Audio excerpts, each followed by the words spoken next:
Mike Tyson ne se contentait pas d'affirmer qu'il était le meilleur poids lourd du monde, il voulait le prouver à chaque montée sur le ring. La nuit du 1er août 1987 représentait un défi unique. Deux champions du monde invaincus, totalisant 64 victoires pour 0 défaite, allaient s'affronter dans l'un des combats les plus attendus de l'histoire récente des poids lourds. La bête Tony Tucker arrivait avec une réputation impeccable. Fort de plus de 65 combats chez les amateurs, doté d'une technique raffinée et d'une frappe redoutable, il avait conquis le titre mondial IBF après avoir battu James Buster Douglas. Rapide, intelligent et résistant, Tucker n'allait pas être une proie facile.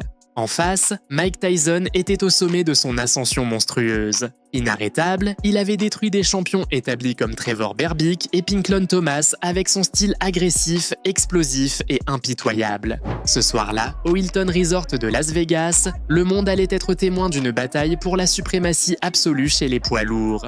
Dès le coup de cloche, Tony Tucker montra qu'il n'était pas venu pour être une victime de plus. Utilisant son allonge et sa rapidité, il envoya un uppercut brutal qui fit chanceler Tyson, l'obligeant à reculer brièvement. Pour la première fois de sa carrière, Iron Mike paraissait vulnérable. Le public retint son souffle. Tucker souriait. Tyson, concentré, comprit que ce combat serait tout sauf facile.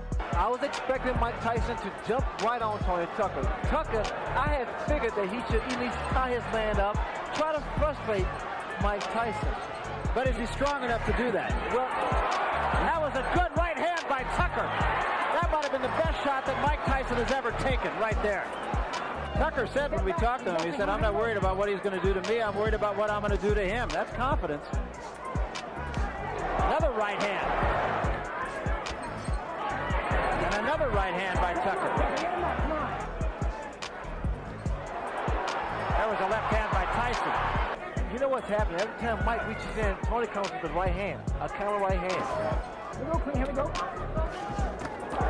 He had a right hand, but he took a right from Tyson. And another big right by Mike Tyson. Did a very good first round for both men, and particularly for Tucker. A great left hand at the bell by Tyson. Well, Tony Tucker is a 10-1 underdog. He wasn't 10-1 in that round. Tyson revint au centre du ring avec une détermination de fer. Il commença à réduire la distance, frappant avec des combinaisons féroces au corps de Tucker. Même si Tucker essayait de garder ses distances grâce à son jab, la puissance de Tyson commençait déjà à fissurer sa défense.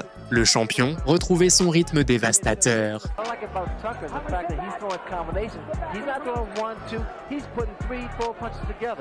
And he's following up with the left uppercut, left hook. Led with the left uppercut that time. Just has to keep those hands up. Well, you know, Ray, I hearken back to your fight with Marvin Hagler, where after the first round, there was no question in my mind, at least, that your confidence just really surged, and you have to think the same thing about Tony Tucker. He's using his height, his reach.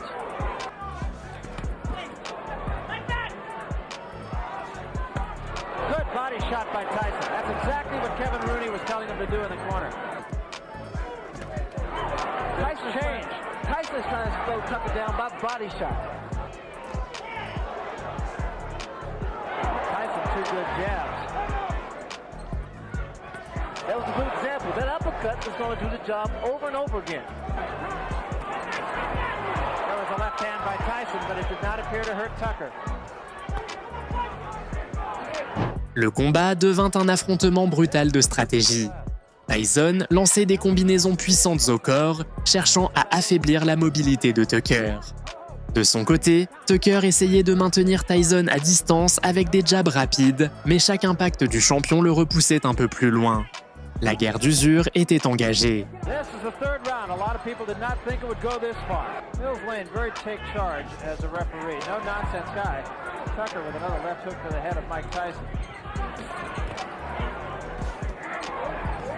There was a good right hand again by Tucker.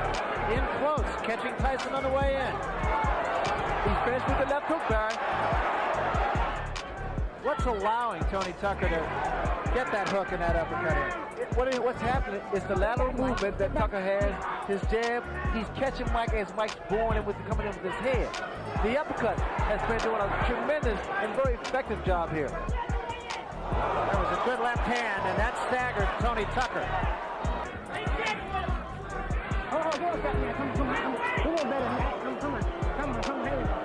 Crowd booing the tactics of Tony Tucker, but I'm not sure. You don't disagree with those? I don't disagree at all because Tony's been tying his man up. There was a good right hand by Tucker again, but they're uppercuts, Barry. You notice they're uppercuts. There has to be concern now in Tyson's corner. This is the most competitive fight he has ever been in. Tyson intensifia ses attaques au corps. Un crochet gauche dans les côtes fit vaciller Tucker. Tucker tenta de masquer sa douleur par quelques provocations, mais la fatigue commençait à se lire sur son visage. Tyson, impassible, continuait d'imposer son rythme et sa volonté.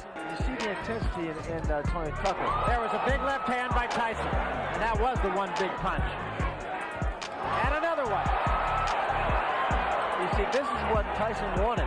He wanted Tucker to stand there and exchange punch for punch. In this case, normally, Tyson comes out on top. Get him up, Tucker, come on! Take it downstairs sometime. He needs to throw a jab downstairs, bring it back up to the head. There's the right hand again by Tyson, but Tucker appears unhurt again. Definitely has his legs back under him after being hurt earlier in this round.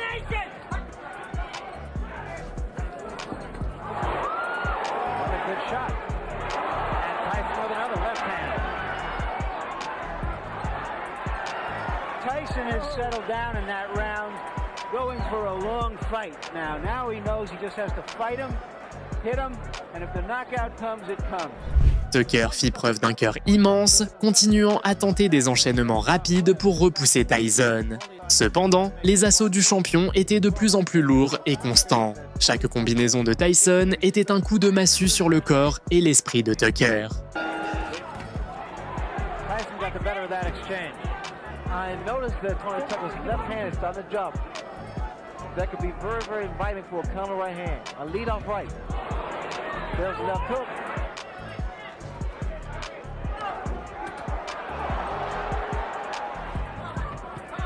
There was a right hand in close by Tyson. We have to see more combinations if you want to get Tucker and get him out of there.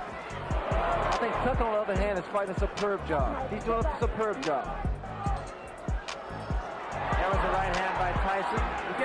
La pression exercée par Tyson devenait suffocante. Avec ses mouvements de tête impeccables et ses coups précis, il accourcissait la distance et frappait à volonté. Tucker, bien qu'encore vaillant, n'arrivait plus à suivre le rythme ni l'intensité imposée par Tyson, qui dominait désormais clairement les échanges.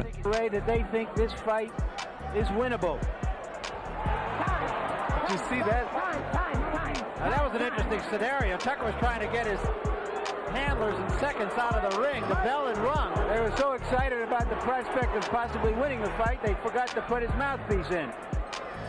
You can understand now, Ray, why Michael Spinks didn't want to fight Tony Tucker. So I think Tony Tucker has surprised a lot of people. Right hand by Tyson. Tucker's going to want him not to tie his man up, which I think is a good move because it doesn't allow Tyson to punch, but actually instead they wanted to push Tyson off and go at him, which I think could be a costly mistake.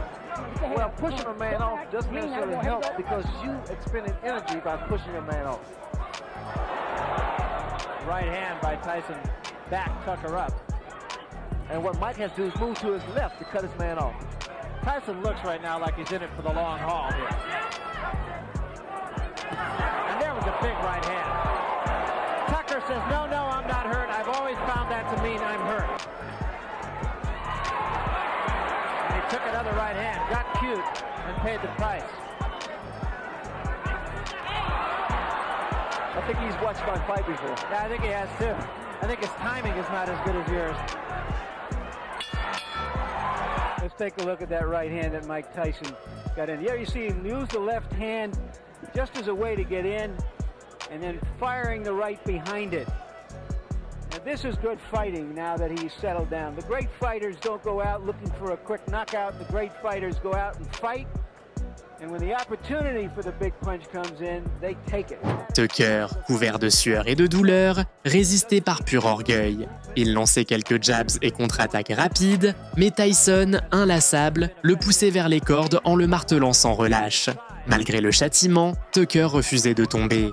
Predominantly a boxer. Tyson, of course, a banger. But his jab does allow him to work in. But there was a rumor about Tucker's right hand, that he had injured his right hand, and that's why he backed off training for the last few days.